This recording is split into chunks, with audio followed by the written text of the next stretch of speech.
कक्षा मैंने इसी छतरपुर से शुरू की है जहाँ आज हम बैठे हैं। तो जीवन की पहली पाठशाला, स्कूली पाठशाला यहाँ से शुरू हुई। नौकरी के भी समय मैंने अपनी सेवा यहाँ पर दी और अब जो मेरा आगे जो जीवन का उद्देश्य है जिसमें मैं राजनीति में उतरी हूँ, तो उस राजनीति के लिए भी मैं इस छतरपुर जिले में आई हूँ और मुझे बड़ा गर्व हो रहा है ये कहते हुए कि मैं यहीं की बेटी भी हूँ और इसी माटी में खेली हूँ, इसीलिए मेरे अंदर स्वाभिमान है और इस बुंदेलखंड के स्वाभिमान के कारण ही मैंने अपनी नौकरी से इस्तीफा दिया। अक्सर मैंने देखा होगा कि किस तरीके से इस मध्य प्रदेश की भारतीय जनता पार्टी की सरकार ने मेरे साथ दुर्व्यवहार किया। कारण सिर्फ इतना ही था कि अपने घर पे मैंने सर्वधर्म प्रार्थना रखी थी, उस प्रार्थना को रोकने का प्रयास किया। मुझे उसमें उपस्थित होने से रोकने के लिए लिखित में आदेश निकाला सामान्य प्रशासन विभाग शासन में।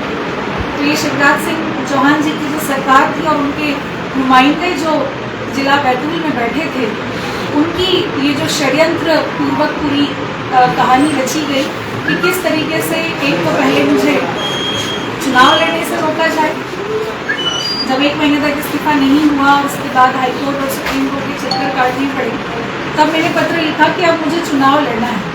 चूंकि मैं भारतीय जनता पार्टी से चुनाव नहीं लड़ना चाहती थी, कांग्रेस पार्टी ज्वाइन करना चाहती थी, तो उन्होंने अपनी जो छोटी मानसिकता है, एक तरफ महिलाओं को आरक्षण देने की बात कर रहे हैं राजनीति में और दूसरी तरफ अगर मैं खुद राजनीति में जाने के लिए मैंने पत्र लिखा कि अब मुझे चुनाव लड़ना है, मेरा इस्तीफा मंजूर करिए, तो उसको लटकाते रहे वो जानबूझ करके ताकि मैं चुनाव ना लड़ पाऊँ।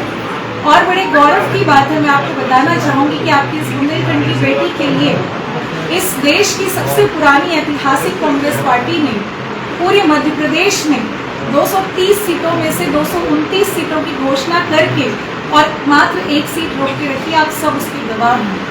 तो मुझे बड़ा गर्व महसूस होता है, मैं इस बात से बड़ी गौरवान्वित हूँ कि कांग्रेस पार्टी ने वो सम्मान आपकी इस बेटी को दिया और 1 सीट रोकने के बाद जब समय बहुत कम बचा था, जिस समय नामांकन पत्र भरे जा रहे थे, उस समय भी दशहरे की छुट्टियां बहुत ज़्यादा थी, शनिवार रविवार की छुट्टी पड़ गई थी और बस अंतिम का 30 तारीख का 1 दिन बचा था नामांकन पत्र भरने के लिए। लेकिन भारतीय जनता पार्टी का ये जो षड्यंत्र रहा, उसमें उन्होंने मेरे इस्तीफे को रोकने का प्रयास किया।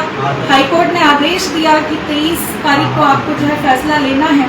हमारे वकील पूरा दिन वहाँ रात के 9 बजे तक सामान्य प्रशासन विभाग के जिम्मेदार अधिकारी के दरवाजे पर बैठे रहे कि हाईकोर्ट के निर्देश का पालन कर लीजिए। अभी तक तो हाईकोर्ट और सुप्रीम कोर्ट को आपने बहुत भटकाया, लेकिन अब हाईकोर्ट ने जो आदेश दिए हैं उसके अनुसार आज आपको हमें आदेश देना है इस्तीफे का। लेकिन उन्होंने कहा कि जब हो जाएगा काम तो आपको बुला लिया जाएगा, जब आदेश तैयार हो जाएगा। तो इस तरीके से गुमराह किया हमारे वकीलों को। तो फिर मजबूर होकर के कांग्रेस पार्टी ने जब उस सीट की घोषणा की, तो अगले ही दिन छुट्टी के दिन, विजयादशमी के दिन छुट्टी के दिन अपने ऑफिस का दरवाजा खोल करके जो है हमारे वकील को बुला करके उनके हाथ में मेरे त्यागपत्र की आदेश को दिया जाता है। तो आप समझिए इनकी मानसिकता, भारतीय जनता पार्टी की मानसिकता एक महिला के लिए कैसी है।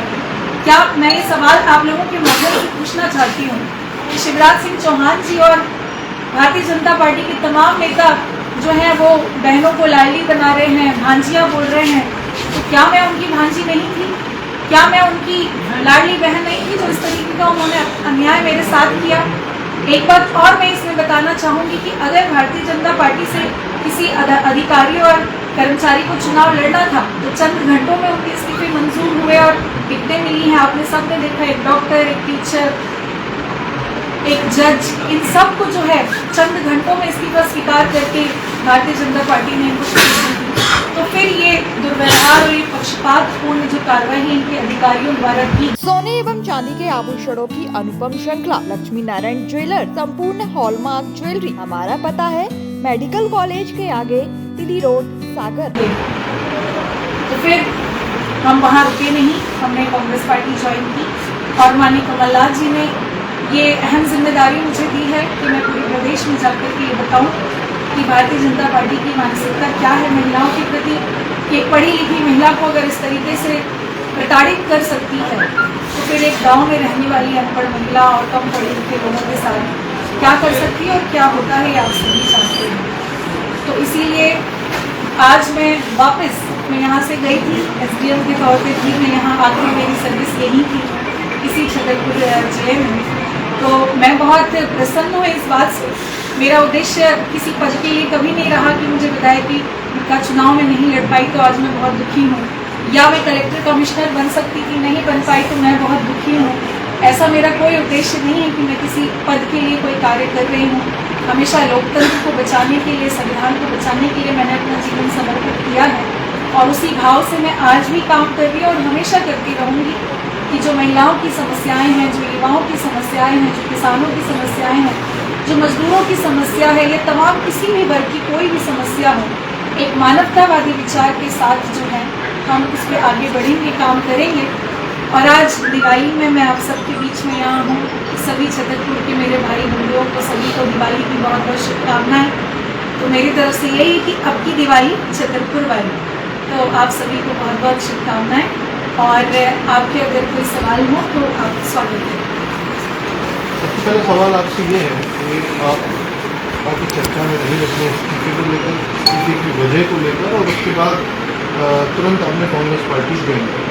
इस्तीफा राजनीति में आने के लिए दिया जा रहा था या इस्तीफे की वजह से आप राजनीति में? मैंने आपसे अभी बताया कि इस्तीफा जब मैंने दिया तब मैंने राजनीति की कोई बात नहीं की, क्योंकि उस समय मैंने डिसाइड नहीं किया था कि मुझे राजनीति में जाना है या नहीं। उस समय तो सिर्फ अपने घर के उद्घाटन के बात को लेकर कि अगर आप मुझे मेरे धार्मिक स्वतंत्रता का अधिकार नहीं दे सकते तो फिर मैं ये नौकरी नहीं करना चाहती। मेरे पहले इस्तीफे में यही था। लेकिन जब 1-1.5 महीने बीतने के बाद मुझे ये समझ में आया कि ये सब गलत राजनीतिक मंशा के कारण हो रहा है, तो फिर हम कहते हैं ना कि अगर राजनीति गंदी है, हम दूर से बैठ के सभी युवा हम लोग कहते हैं राजनीति बड़ी गंदी है, इसमें बड़े गंदे लोग जाते हैं। तो मेरा यही कहना है कि अगर राजनीति गंदी है तो हमें उस गंदगी में उतरना पड़ेगा और उस गंदगी की सफाई करनी। आपने जब इस्तीफा दिया था उसके बाद बहुत मीडिया में आप सुर्खियों में रहीं, हर चैनल को आपने इंटरव्यू दिया, चाहे लोकल हो, नेशनल हो, चाहे कहीं का भी चैनल हो। वो उसकी क्या ज़रूरत थी आपको? ये आपका इस्तीफा दिया, प्रशासन ने माना या नहीं माना, वो अलग विषय आपको बर्दाश्त नहीं करी, फिर आप इतनी चर्चा में क्यों नहीं, अपने इतनी मीडिया में इतनी सुर्खियों क्यों बोली? मैंने किसी मीडिया को अपने घर पे नहीं बुलाया था। जब मैंने इस्तीफा दिया और इस्तीफा देने के बाद मैंने अपने सोशल मीडिया साइट पे पोस्ट किया था, क्योंकि पूरे मध्य प्रदेश के लाखों करोड़ों जो युवा साथी हैं, जो गांव के दूर दराज पर बैठे हुए लोग हैं, वो जुड़े हुए हैं मुझसे। एक विशेष अहम जिम्मेदारी और एक अलग उम्मीद के साथ लोग मुझे देखते हैं कि हमारी बहन अमेरिका की कंपनी इंजीनियर थी, फिर DSP बनी, अब डिप्टी कलेक्टर है, SDM, कल को कलेक्टर बनेंगी। तो मेरा मुझसे जिन लोगों का जुड़ाव है, लगाव है, उन लोगों तक ये बात पहुंचाने के लिए मैं सोशल मीडिया पे अपनी जो भी अपडेट्स होते हैं वो डालती हूँ। सारी चीज़ें नहीं डाल पाती, लेकिन अपने जीवन के जो कुछ अहम और इम्पोर्टेंट जब मोड़ होती है तो मैं उसको फेसबुक पे अपडेट करती हूँ। तो ये तो मीडिया बंधुओं का मैं धन्यवाद करना चाहूँगी आप लोगों के माध्यम से कि पूरे भोपाल के, पूरे मध्य प्रदेश के, बैतूल जिले के और तमाम पूरे देश के मीडिया साथियों ने खुद इस बात को जो है जोरों शोरों से उठाया। खबर वही बनती है जिसको छुपाना चाहते हैं लोग। आप तो पत्रकार हैं। आजकल मेरा आखिरी सवाल है, आप छतरपुर आई हैं, निश्चित रूप से कांग्रेस की स्टार प्रचारक हैं और काफ़ी आपका बोलबाला भी चल रहा है सोशल मीडिया में, कहें क्या पा रही है छतरपुर की स्थिति? 6 विधानसभा सीटें हैं, छतरपुर विधानसभा में आप इस समय हैं, आलोक पटेल की तरफ से चुनाव लड़ रहे हैं, दूसरी बार, तीसरी बार लड़ रहे हैं, और पिछले विधायक भी सिटिंग है लोगों। क्या आपको स्थिति लग रही है कांग्रेस 6 में से कितनी सीटें जीत रही है? देखिए, मैं तो पूरे प्रदेश में जा रही हूँ, तो पूरे मध्य प्रदेश में जनता बदलाव चाहती है। 18 सालों की शासन से हर वर्ग परेशान है, अधिकारी कर्मचारी खुद परेशान है, उनको पेंशन, ओल्ड पेंशन स्कीम लागू नहीं हो पाई, हर कोई परेशान है। और इस परेशानी से निजात पाने के लिए पूरे मध्य प्रदेश बदलाव चाहती है, तो फिर छतरपुर भी उससे अछूता नहीं है। आज मैं छतरपुर पहुंची हूँ, मैं जाऊंगी अलग अलग विधानसभाओं में, लेकिन अभी तक की रिपोर्ट तो मेरी यही कहती है कि छतरपुर में भी कांग्रेस जो है बहुमत में रहेगी, बल्कि 6 की 6 सीटें जीतेगी और पूरे बुंदेलखंड, चंबल और सभी मध्य प्रदेश में जो है कांग्रेस का परचम लहराता है। आपका क्या वीडियो वायरल है उसमें शायद कपड़े भी फटने वाला एक वीडियो था, वो काफ़ी सोशल मीडिया पे है। इसको लेकर क्या कहना चाहेंगे? ये इसका मध्य एक तानाशाही क्या है? प्रदेश ये मध्य प्रदेश के इस प्रशासन का सबसे मुझे लगता है बहुत ही बड़ा कलंक है इस प्रशासन के ऊपर, शासन के ऊपर, कि जब मुझे न्याय नहीं मिल रहा था, मैं भटक रही थी, कभी जबलपुर हाईकोर्ट, कभी दिल्ली सुप्रीम कोर्ट के चक्कर काट रही थी, तब मैंने सोचा कि ऐसे काम नहीं बनने वाला है, क्योंकि ये अधिकारी इनके बैठे हुए ये सुप्रीम कोर्ट और हाई कोर्ट को तक गुमराह कर रहे हैं। तो फिर हमने पैदल यात्रा जो है आंवला से भोपाल तक की 335 किलोमीटर की पैदल यात्रा निकाली, और जैसे ही हम भोपाल पहुंचे, बल्कि जैसे ही हम दूसरे शहर में अगले दिन पहुंचे, तो मुझे तो जान से मारने की धमकियां पहुंचाई गई कि आपके ऊपर नंबर चला दिया जाएगा, गोली चल जाएगी, इस तरह की धमकियां मुझे और मेरे साथियों को मिली। और हद तो तब हो गई जब हम भोपाल पहुंचे, बोर्ड ऑफिस डॉक्टर बाबा साहब अम्बेडकर के प्रतिमा पर माल्यार्पण किया सभी ने मिल करके, और हम आगे बढ़ रहे थे, क्योंकि मैं शिवराज सिंह चौहान जी से मिलना चाहती थी, उनसे पूछना चाहती थी कि मुझे आंखों से आंखें मिलाकर वो बताएं कि मेरे साथ ये अन्याय और पक्षपात क्यों कर रहे हैं। तो फिर उन्होंने अपने पुलिस के गुंडों को भेज करके जिस तरीके का दुर्व्यवहार पुलिस ने किया, आपने देखा कि मुझे घसीट करके जो है पुलिस की गाड़ी में ले जाने का प्रयास किया, मुझे रोका कि आप सीएम हाउस तक नहीं जाएंगे, तो घसीट करके पुलिस वैन में बिठाने का प्रयास किया, और उसमें मेरे कपड़े तक फट गए। कितना आप समझिए, उस समय ऐसा महसूस करा रहे थे जैसे मैं कोई आतंकवादी या देशद्रोही काम कर रही हूँ अपने अधिकारों की बात करके। तो इस तरीके का जो चीरहरण का काम इनकी मंशा के अनुरूप भोपाल मध्य प्रदेश की राजधानी में हुआ, एक पढ़ी लिखी महिला एक अधिकारी के साथ में, और फिर जेल मुझे पुलिस की गाड़ी में बिठा करके घंटों पहले भोपाल में घुमाया और अंत में जेल में डाल दिया, तो मैं जेल में भी रही। तो ये जो भारतीय जनता पार्टी की जो ये छोटी मानसिकता है, जो सिर्फ सत्ता की लोलुपता के कारण वो इस तरह के काम कर रही है, तो ये इतिहास के पन्नों में, मध्य प्रदेश के इतिहास में जो है कलंकित। लाडली बहना कितना प्रभावित करेगी इस बार चुनाव को?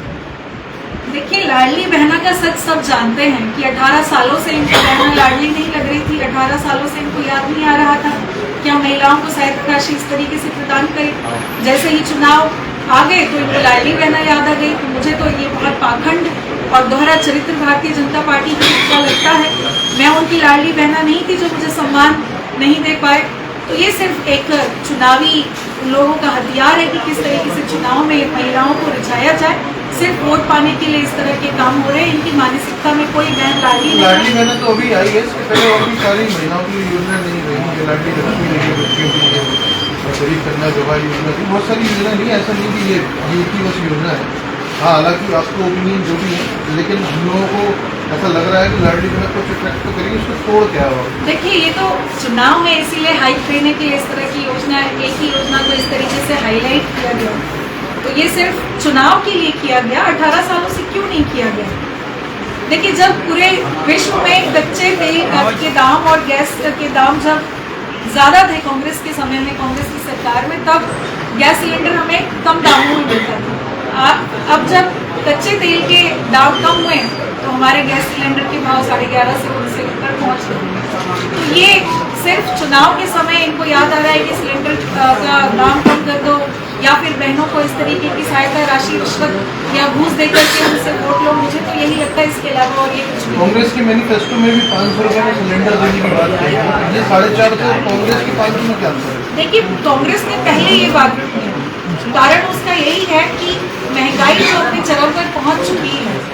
आज पूरी जनता जो है मिडिल क्लास, हम सब मिडिल क्लास परिवार से आते हैं, जो गरीब लोग हैं, महंगाई की मार में वो इतना परेशान है कि जो उनके बच्चों की पढ़ाई है, इतनी महंगी फीस होती है। स्कूल अगर सरकारी है तो उसकी क्या व्यवस्थाएं आप अच्छी तरह जानते हैं। अगर कोई प्राइवेट स्कूल में गरीब माता पिता पढ़ा नहीं सकते, अगर बड़े होते हैं तो कॉलेजों में जो है, प्राइवेट कॉलेजों में, अच्छे कॉलेजों में जो है उनके माता पिता नहीं पढ़ा सकते। तो ये जो महंगाई है, इसकी वजह से कांग्रेस पार्टी जो है उनको बीजेपी से ऑफर आने वाली है, और कांग्रेस को कितनी सीटें मिलेंगी, आपका क्या है? देखिए, मैं पूरे प्रदेश में जा रही हूँ। कांग्रेस पार्टी जो है बहुमत से बहुत ऊपर रहेगी, और इस मध्य प्रदेश में कांग्रेस की ही सरकार बनेगी। कितनी सीटें आ रही है? कि मैं भविष्यवाणी तो नहीं करती, लेकिन जितना बहुमत चाहिए उससे बहुत ऊपर रहेंगे। क्या बीजेपी से ऑफर मिला था आपको चुनाव लड़ने का? मैंने तो कभी नहीं सोचा कि मुझे बीजेपी से चुनाव लड़ना है, क्योंकि ऑफर जब मिला तो नहीं मिला था? देखिए बातें तो आती हैं, अभी भी आती हैं इनफैक्ट कि आपको टिकट नहीं मिली, कांग्रेस चाहती तो आखिरी दिन आपकी टिकट बदल सकती थी, तो आप बीजेपी में आ जाइए, ये तो अभी भी कहते हैं। कौन कह रहा है? लेकिन हाँ, कौन कह रहा है? ये तो भारतीय जनता पार्टी के प्रदेश कार्यालय में जो जिम्मेदार लोग बैठे हैं उन्हीं की तरफ से ये मैसेज मुझे पहुंचा है। लेकिन मेरा यही कहना है कि अगर मेरी सर्वधर्म की विचारधारा को भारतीय जनता पार्टी की सरकार ने रोकने का काम किया तो भारतीय जनता पार्टी में जाने का कोई सवाल ही नहीं होता। किस विधानसभा से आप टिकट मांगे?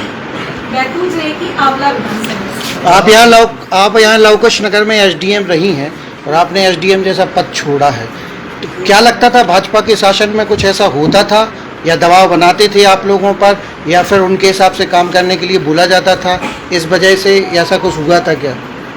देखिए मैं हमेशा चाहती थी कि ये जो पूरा तंत्र है इसमें बदलाव हो, लेकिन वो तो तब होगा ना जब हम उसमें उतरेंगे और देखेंगे कि इन बदलावों की ज़रूरत है। मैं इंजीनियर की नौकरी इसीलिए छोड़कर आई थी कि मैं ये देख सकूं कि शासन में क्या चल रहा है, क्योंकि अगर दुनिया परिवर्तित हो सकती है या कोई बदलाव कर सकता है तो वो राजनीति कर सकती है, लेकिन अधिकारियों का उसमें अहम रोल होता है, अहम जिम्मेदारी होती है। एक अधिकारी होते हुए मैंने ये महसूस किया कि इस सिस्टम में बहुत सारे सुधार की ज़रूरत है। मैंने खुद भी बहुत प्रयास किए, जहाँ भी रही मैंने खूब प्रयास किए कि एक आम जनता की जो परेशानी होती है उसको हम कैसे सरलता से उसको सॉल्व करें, उसको दिक्कत ना हो। लेकिन अभी भी बहुत सुधार की ज़रूरत है। निसंदेह दबाव होता है। जो एसडीएम है, जो कलेक्टर है, वो जानते हैं कि कितने दबाव में उन्हें काम करना पड़ता है, क्योंकि उन्हें सभी पार्टियों को लेकर के चलना है। अधिकारी बनने के लिए वो इतना पढ़ता है, लिखता है, लेकिन भारतीय जनता पार्टी की सरकार में हमारे मुख्यमंत्री कलेक्टर को क्या कहते थे, आपने तो मेरे को सुना है, सुन ले रहे कलेक्टर। आपने सुना होगा कि इस तरीके का दुर्व्यवहार अगर हम अपने बच्चों को कलेक्टर बनाना चाहते हैं और उसको इस तरीके से उसको अपमान किया जाए तो बहुत बुरा लगता है। तो इस तंत्र में एक अधिकारी होते हुए मैंने वो सारी चीज़ें बहुत बारीकी से समझी हैं जिनको सुधार की आवश्यकता है, और मैं उन पर भी आगे काम करूँगी। पहले आप जैसे कई आईएएस अधिकारी और पीएससी अधिकारी यही मार्ग चुन चुके हैं जो आपने मार्ग चुना, लेकिन शायद उन्हें मंजिल कोई हासिल नहीं हुई, तो इरादा कितना मजबूत है आपका? देखिए मैंने अपनी 5 साल की कार्यकाल के बाद ही नौकरी छोड़ी। आप जिनकी बात कर रहे हैं शायद उन्होंने 15, 20, 25, 30 साल बाद छोड़ी होगी, जब वो अपनी रिटायरमेंट की कगार पे होंगे। मेरा इतने कम कार्यकाल में छोड़ने का कारण भी यही है कि अगर हम बाद में छोड़ते तो हम तो उन सारी व्यवस्थाओं के अनुरूप ढल जाते जिस व्यवस्था के खिलाफ हमको लड़ना है। मैं सिर्फ इतने कार्यकाल में ये समझना चाहती थी कि कमियां कहाँ कहाँ हैं। 5 साल मुझे पर्याप्त लगे कि मैंने समझ लिया कि प्रशासन में कहाँ कहाँ कमी है, किनमें सुधार करना है। अगर 30 साल की नौकरी, 35 साल की, अभी मेरी 30 साल की नौकरी बाकी है, अगर मैं 35 साल की नौकरी करने के बाद वहाँ जाती तो फिर आज मैं जो बदलाव करने के बारे में सोचती हूँ, मुझे नहीं लगता कि मैं वो सोच पाती, फिर मेरे उद्देश्य कुछ और होते। आप नौकरी में जा सकती हैं जी? या भविष्य में फिर से नौकरी के लिए प्रयास कर सकते हैं? नहीं, अब नौकरी करने का कोई बड़ा मिशन है, बड़ा मिशन। नौकरी छोड़ी मतलब बदलाव के लिए कांग्रेस माध्यम है या कांग्रेस को ही बदल देंगे? देखिए कांग्रेस पार्टी जो है इस भारत देश की सबसे पुरानी ऐतिहासिक पार्टी रही है, उसमें इस भारत देश का संविधान लिखा है, और आज इस पार्टी के जो हमारे राष्ट्रीय अध्यक्ष है मल्लिकार्जुन खड़गे जी, वो संविधान बचाने के लिए प्रतिबद्ध है। कांग्रेस पार्टी इस लोकतंत्र को बचाने के लिए प्रतिबद्ध है, और मुझे लगता है कि कांग्रेस पार्टी ही वो बदलाव ला सकती है इस देश के लोकतंत्र को बचाने के लिए, इसीलिए कांग्रेस पार्टी ही बननी चाहिए। आप जिस जगह बैठी थी कैंपस में चाय की रसोई चलती थी, एक रुपये में खाना मिलता था, अस्थायी रूप से उसे बंद किया गया है और ऐसे प्रयास की कहीं शिकायत हुई है, इसके बारे में आपको बता सकते हैं? तो ये रसोई चालू कब होगी ये बताओ। देखिए भूखे को भोजन देना ये बहुत बड़ा पुण्य का काम होता है। अगर इस काम को किया जा रहा था तो इसकी सराहना होनी चाहिए और इसको रोकना नहीं चाहिए, क्योंकि जो लोग यहाँ खा रहे होंगे आज वो कहाँ होंगे आप सभी जानते हैं। आप लोग तो ग्राउंड पे ज़्यादा रहते हैं, तो ये जो मानसिकता है सिर्फ राजनीति से प्रेरित होकर के इस तरह के पुण्य काम को रोकना ये ठीक नहीं है। और निश्चित तौर पे 3 दिसंबर को जब रिजल्ट आएगा और कांग्रेस पार्टी की सरकार बनेगी तो ये पुण्य के काम वापस शुरू मेरा सवाल था शिकायत किसने की चुनाव आयोग? देखिए वो तो राजनीति से प्रेरित होकर सीधी सी बात है, विपक्ष के लोग ही करेंगे। और लेकिन इससे हाँ, जमा दे दीजिए आप दीदी उससे- वही जानना चाह रहे थे कांग्रेस पार्टी ने आपको टिकट नहीं दी, लेकिन ये बताया कि आपको कोई बड़ा पद मिलेगा, आप इस प्रदेश में इसलिए प्रचार प्रसार के लिए निकलेंगे। देखिए मैं किसी पद के लालच में नहीं निकली हूँ। जो पार्टी को मेरे लिए मेरे हिसाब से जिस लायक मैं लगूंगी, पार्टी मुझे वो जिम्मेदारी देगी। और मैं तो कांग्रेस पार्टी की एक सामान्य सी सदस्य मानती हूँ खुद को, और इसको अपना परिवार मानती हूँ। इस देश की एक आम जनता के लिए, पंक्ति के अंतिम व्यक्ति के लिए जो भी मुझे कार्य मिलेगा, छोटे से छोटा, बड़े से बड़ा, हर वो कार्य करने के लिए मैं तैयार हूँ। तो मुझे नहीं मालूम कि आगे मुझे क्या जिम्मेदारी मिलेगी। सोने एवं चांदी के आभूषणों की अनुपम श्रृंखला लक्ष्मी नारायण ज्वेलर्स संपूर्ण hallmark jewellery, antique, Kundan, polki, Italian jewellery, IGI द्वारा प्रमाणित डायमंड ज्वेलरी एवं राशि रत्न। हमारा पता है मेडिकल कॉलेज के आगे, तिली रोड, सागर।